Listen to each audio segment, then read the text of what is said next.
government vehicle nagka-cut to. Siyempre, Yung naka-blue. yabang eh. Government vehicle yung naka-blue na sasakyan. Tingnan po nyo si SKC737, no? Counterflow.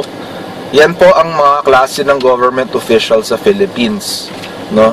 Kung sino man yung SKC, siguro si ano yan, Mayor Bautista yan. Ayan, no, ang galing niya, oh. Ang galing talaga, oh.